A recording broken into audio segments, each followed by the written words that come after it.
If you're a caregiver, you may think you're alone and that no one is doing anything to help you. You want to stay tuned to this program and find out what resources are available.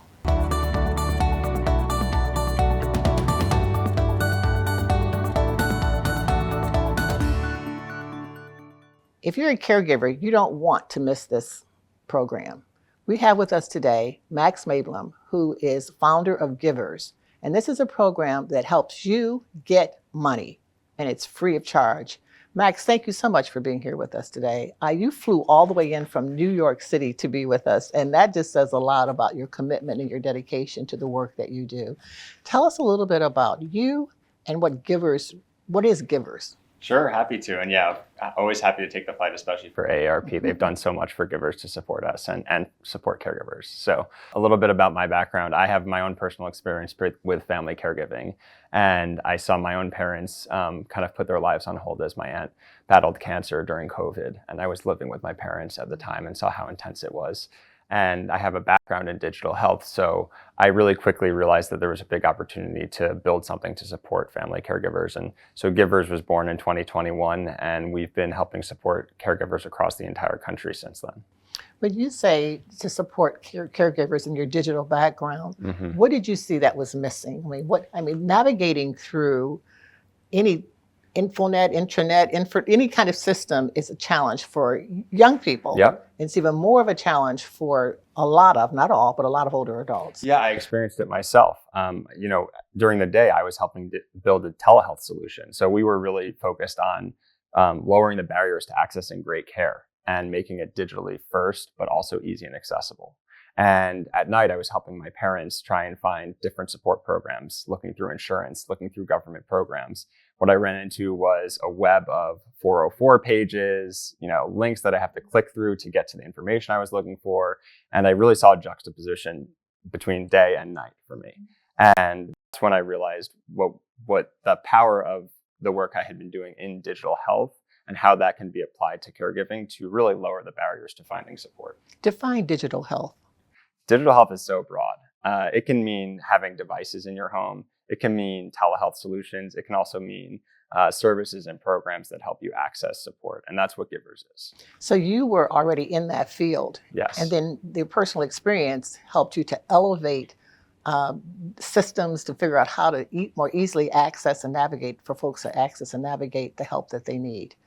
Yeah, it really helped me focus. It helped me realize where I wanted to apply my skill set and apply my time and energy. So what did you do? Quit what you were doing and just do this full time? How did you start? What made you, or did you do part time? As soon as sort of the idea dawned upon me that I could take what I was doing for my parents and scale that across the country with a digital solution, I spent most of my nights working and trying to build something.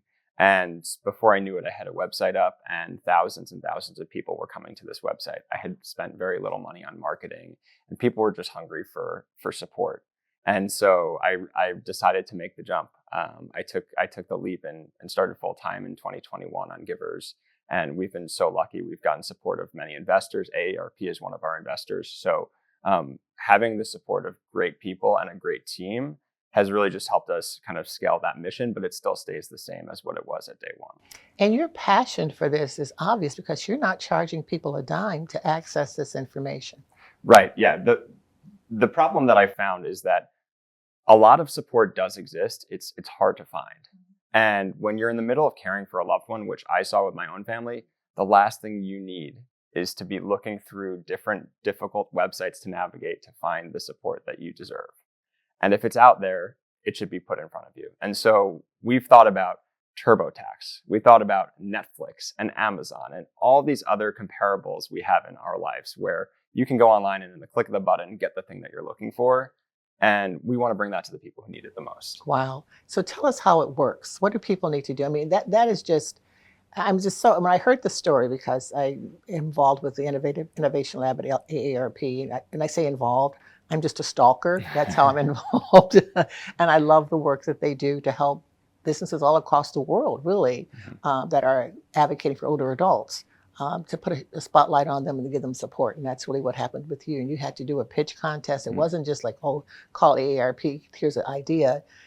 the competition was stiff. Yes. How many, do you know about how many people were So it's pitching? a rigorous selection process. There's once per quarter, there's an opportunity to pitch to AARP. And if you're selected, get into what they call the Age Tech Collaborative, where they support a number of startups and create an ecosystem with corporations, with government, and bring sort of the best of all worlds together for there to be innovation in this space that needs it so badly. And so what we do at Givers, I'd really kind of define as two things. One is about lowering barriers to finding access or finding support. And so that comes in the shape of a tool. It's a free resource where people can come online, come to our website at joingivers.com, and they'll answer a few questions, sort of like a TurboTax, and we'll help them find the programs that they're eligible for local to them. And so that's a proprietary tool. We've looked across the entire country and centralized all of that information, helping people get educated and then navigate towards the program that they need. And then excitingly, in some states, we're actually hiring, supporting, and paying family caregivers now. So through some of the Medicaid programs that we help direct people to, there's the need for providers to actually provide the support once someone has been enrolled. And so in some states, we're actually able to now hire, support, and pay caregivers. So people don't know what they don't know. They don't know what benefits are out there. And if they're caring for someone, they don't really have the time or sometimes the know-how to figure out, what do I do or where do I go? I can remember an older lady, and she was like 90 pounds and her husband was only 200 pounds. And she just wanted him help turning him. She had to turn him all the time. And she couldn't, and she just got frustrated figuring out, where can I go to get some help just to simply turn my husband on a daily basis so he can stay in his own home, which is where people want to stay. So you have access to all of the services that are available, and then you do some kind of algorithm or whatever to figure out what works for Paula, what works for this person, that person, et cetera. People talk about how AI is going to take all of our jobs, right? But AI is never going to replace caregiving. And the one great thing about how we've been able to leverage AI and being smart with technology is to lower these barriers. So yeah, what we're able to do is ask you a few really simple questions and then find you the support that you need. So really just a few-minute journey with us. Fascinating. And again, the website is? It's joingivers.com. And it's on you can see it right here on the screen. But tell us about some of the services that are available to people that they may not know about. What are some of those? Sure. So in Michigan, just over the last year, over 30,000 people came to Givers and accessed support through our website. Wow. And that was before the show. Just right. think what's going to happen now. Yes. And so Michigan in particular, and this mirrors most states, offers kind of three buckets of caregiver support. And I would define them as non-financial support, advocacy, and then financial support. So non-financial support is usually through area agencies on aging. So every region in the country has an area agency on aging. And these are government-sponsored entities, and they offer caregiver support in the form of respite care, in the form of training, in the form of counseling, and caregivers can access those services for free.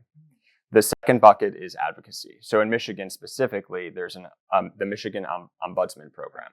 And that's for caregivers who have family members who are in long-term care facilities. And if you're a caregiver and you think your loved one isn't getting great quality care, or you have questions about eligibility or cost, this is a free resource that you can access just through a phone call, and someone will help guide you through finding out if there's any alternatives or if they can speak to the facility on your behalf and advocate for you. And then the third bucket is financial support. So most states, 48 states right now, have Medicaid waivers, and I can define those a little bit better in a moment, where programs in which family caregivers can get paid through Medicaid. And then also, if you're caring for a veteran, the VA offers benefits for family caregivers to get paid for the work that they're doing as well. And most physicians' offices don't even know about all the services that are available. So it takes another third party or someone else to help people understand what they might be. Some do, but might be able to take advantage of. Talk about the pitch.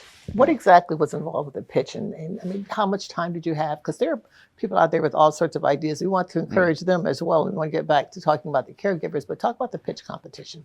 Well, for me, it's all about the mission and it's about the trends, right? I think the importance of the moment can't be lost upon us. COVID really changed things. And if your parents are in the baby boomer generation, which is roughly 60 to 80 years old, I define you then as part of the caregiver generation.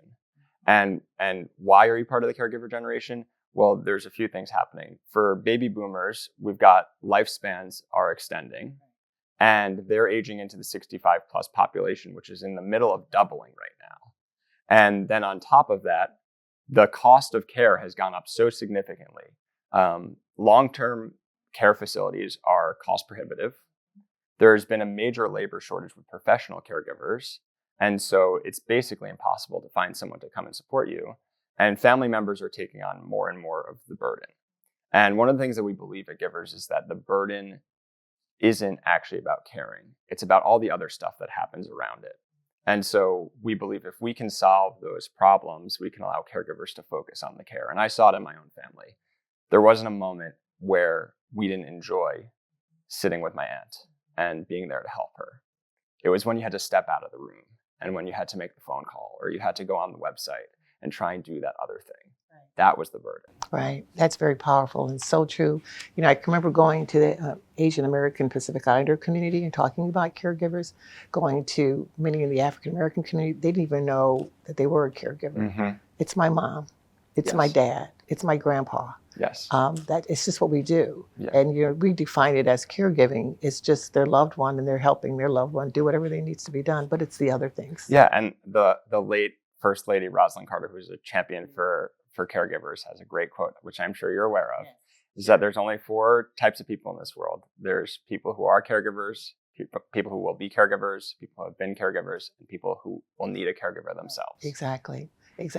And just knowing the website alone, just knowing where to go to put in a little bit of information anywhere in the country, no matter who's looking at this. If you have an aunt or an uncle somewhere in Idaho, give them the website, tell them to go and visit so they can get information about services that are available directly to them.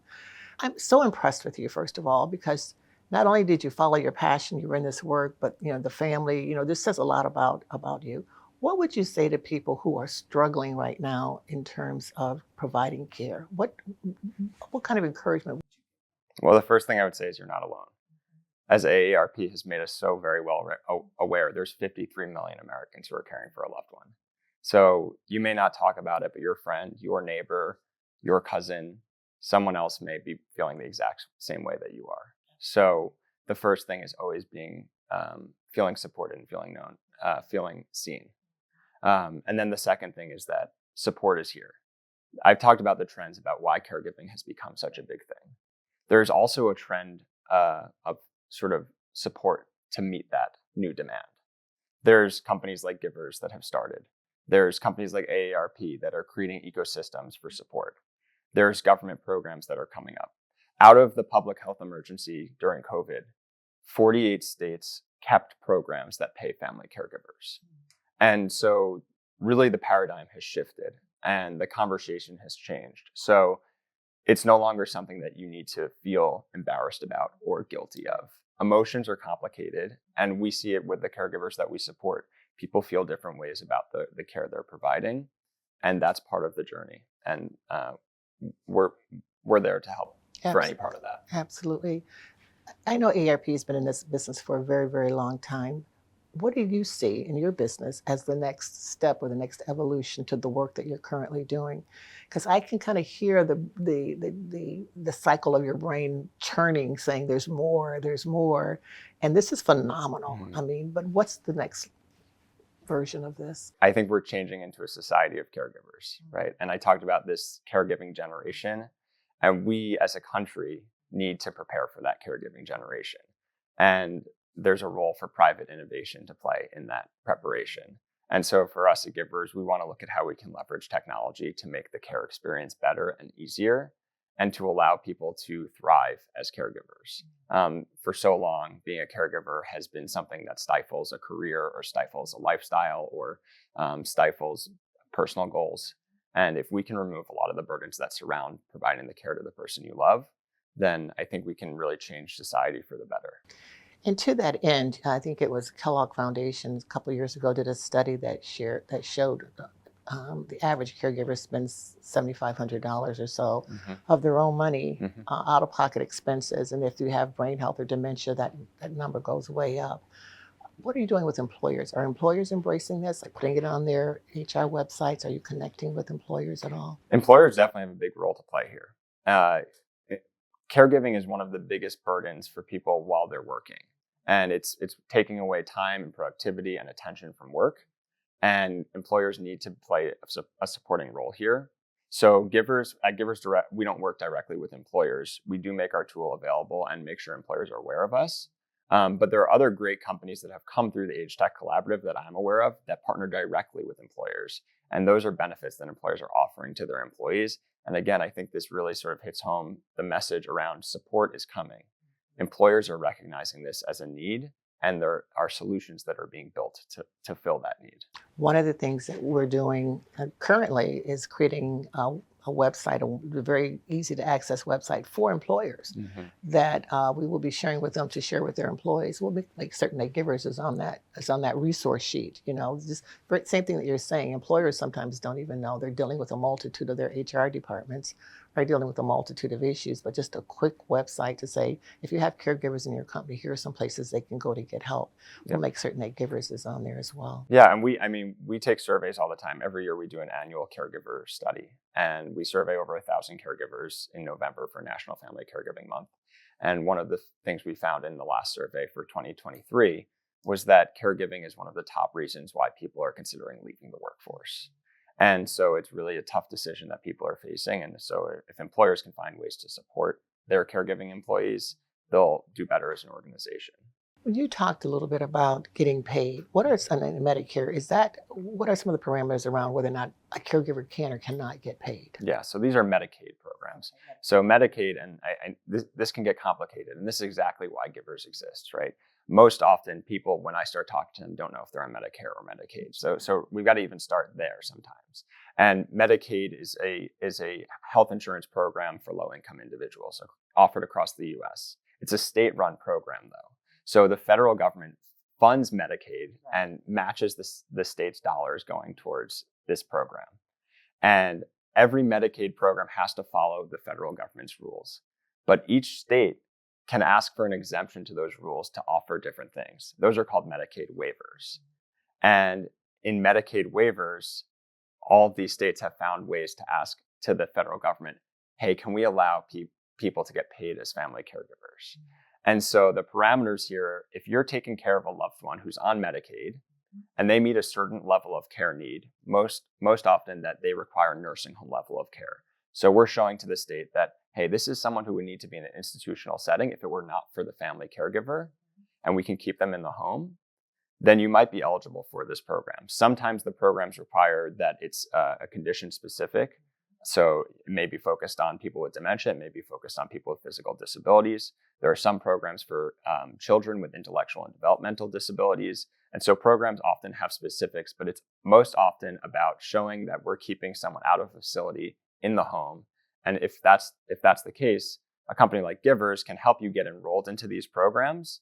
And then if you're enrolled in some states, we'll actually hire you to our agency and we'll provide you a really formal framework for being trained, getting support. We have coaches, you're able to chat, and then you'll get paid on a daily or a weekly basis, depending on the program. And people may not be aware of that, so they need to know that there's an opportunity for them to get paid. I know in Michigan we have something called the Home Help Program, which is Medicaid, a Medicaid administered program as well, where caregivers can get paid.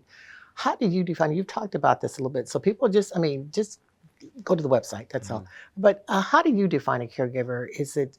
I know we talked about everyone needing one, everyone, et cetera. But it could be a young person like yourself. It could be. Yeah, we just hired a caregiver. He's caring for his mom. He's in the state of Georgia, and he's 26 years old, and he's not able to work because his mom requires full-time care. He's been living with her, and he's been really kind of thinking about how he's going to support himself. And now with Givers and finding these programs and getting supported through us, he's able to sustain himself financially, make sure that he can pay the bills, and at the same time be there to care for his mom when she needs him. That must be so gratifying for you. Yeah, it's a great thing to see. And for me, Georgia really is close to home, actually, because I went to school there, and my aunt, who started this whole journey for us, she lived in Georgia. And so it was full circle moment when we hired him. So we've got about a minute and a half left. I want you to talk a little bit about your pitch to AARP. Were you nervous? I was a little bit nervous. Of course, AARP is such a powerful brand, and we understand and appreciate how much they bring to the table as partners. And so definitely nervous for the conversation, but really excited because oftentimes, especially when you're a health tech company, you're pitching investors who are looking at AI and looking at enterprise software, and you may need to define a caregiver to them. When I sat down with AARP, I didn't have to go over the stats. I didn't have to tell them why this is important. I had to tell them what we're doing to solve it. And so it was a really exciting conversation. Well, I will tell you, having been here almost 10 years now, AARP vets people like better than the FBI, the CIA, or the border or anywhere else. They vet people like you would not believe. So I'm sure they know everything about what you did when you were 3 years old, et cetera, et cetera. So. Yeah, I had to send them all the legal terms on the bottom of our website, the things that sometimes you click acknowledge, but you don't read. AARP read that. So I had to send that all to them. And that's important because we would not be doing this program or having this show and talking about the work that you're doing if we didn't feel really comfortable that it was a legitimate, very well-run practice that helps people. Integrity is at the bottom line of what we do. Of everything that we do. So we've got about 15 seconds left. Tell us whatever you want to share with the audience in the time that we have left. Well, I would just say I'm really appreciative of being here, and people can find us at joingivers.com to access support, and in some states actually get hired and paid to care for their loved ones. And I appreciate that. And let me just close by saying thank you so much. It's just encouraging and it's inspiring to know that young people, middle-aged people, older adults, everyone is going to be or will be needing or already needs or has needed a caregiver, and that you're doing something about it. There are people who care enough to make a difference. And so we thank you for being here with us today. Thank you. Thank you. Driving and giving up driving, if you've been independent all of your life, is very, very difficult. Thank you for being here to talk about modes of transportation. So tell us a little bit about how to make a decision about whether or not someone should be giving up driving, or a loved one in particular. That conversation is a very difficult conversation to have. I've had it with my own mother, and she is still driving and almost 90. But oftentimes we find that in a third-party trusted person is the best one to have that conversation with your loved one, such as a physician. And a lot of that can be dependent on how the driver is able to actually conduct the driving experience. The thing about CATA is that we don't want to take away the access to freedom and independence, and so that's what we provide. We remove that barrier and allow the driver to continue to have access to services, go to medical appointments, visit with family and friends, so that that quality of life continues to be available to them. And that's so important. And it's not about going to a bus stop and getting on a CATA bus. There are other options for people that are a bit more private, and they should explore those options. That's correct. We do have several demand response, curb-to-curb services that are scheduled in advance for drivers to take advantage of. And do people need to qualify in order to take advantage of those, or if you just call, or what's the process? For SpecTran, they would need to qualify, and there is an application process to that, and that application is available at cata.org/SpecTran. It is reviewed by an independent third party, and that is Disability Network, Capital Area. Good organization, yeah. Thank you so much for being here. Appreciate it. Thanks for being here with us today. You know, people talk about buying gold, buying silver, buying, hoarding, whatever. What can families do, because the market's so volatile, to protect their income or to protect their savings? Yeah, so there's a lot of things, especially as you've accumulated wealth, that you want to preserve it. And there's some different risks that we're experiencing, especially in this market today. Market volatility is being a big one, where a lot of 401ks have become 201ks. Luckily, things are starting to come back. And there's some different moves from an investment standpoint, like the idea that when you invest when you're 30 should be different than the way you invest when you're 60, because now you're going to have to start pulling some money out. Plus, there's been changes in tax laws, and taxes are going up in the future. So there's certain moves, like doing things like maybe a Roth conversion, where we take pre-tax dollars, pay the tax now, and we can move it into a tax-free growth vehicle. Another big risk right now is long-term care costs as well, and there's some things we can do to protect against long-term care costs. But yeah, the big three in terms of risks that we see these days is market volatility, taxes, and long-term care costs. And there's not a lot that the consumer can do about any of those except prepare and plan. Right, yeah, and that's really what we focus on as financial planners. We help clients plan, protect, and preserve what's important to them.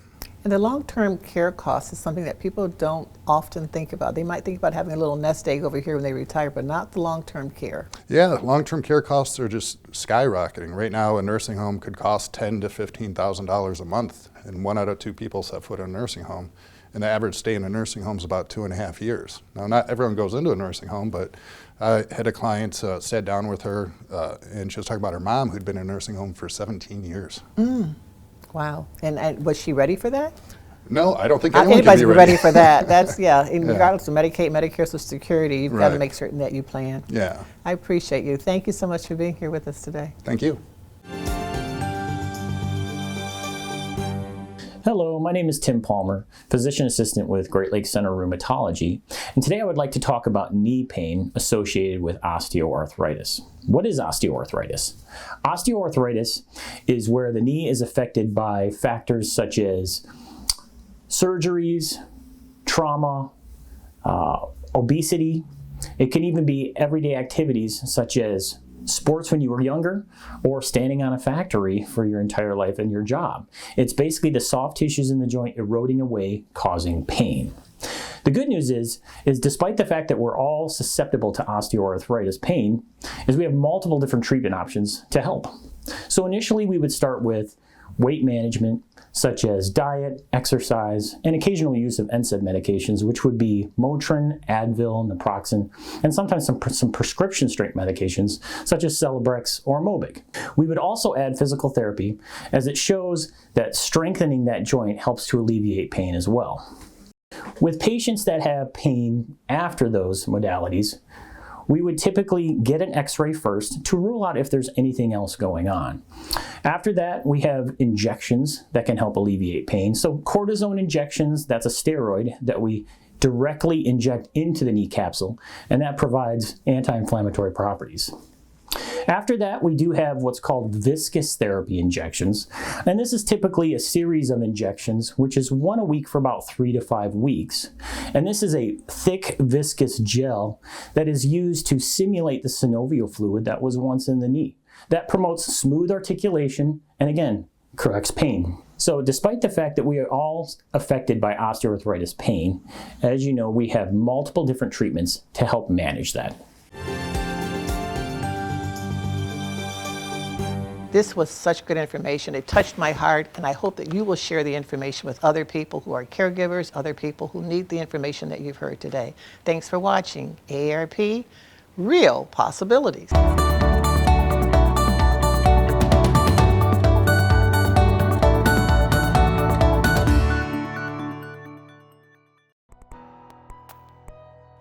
When you're a military veteran with over 4,000 organizations trying to help you, it can be hard to find the right information. That's why AARP brings together valuable resources to help you navigate your options. You'll find a one-stop shop for free veteran employment and fraud prevention resources, caregiving tools, and access to discounts. Visit aarp.org/veterans today.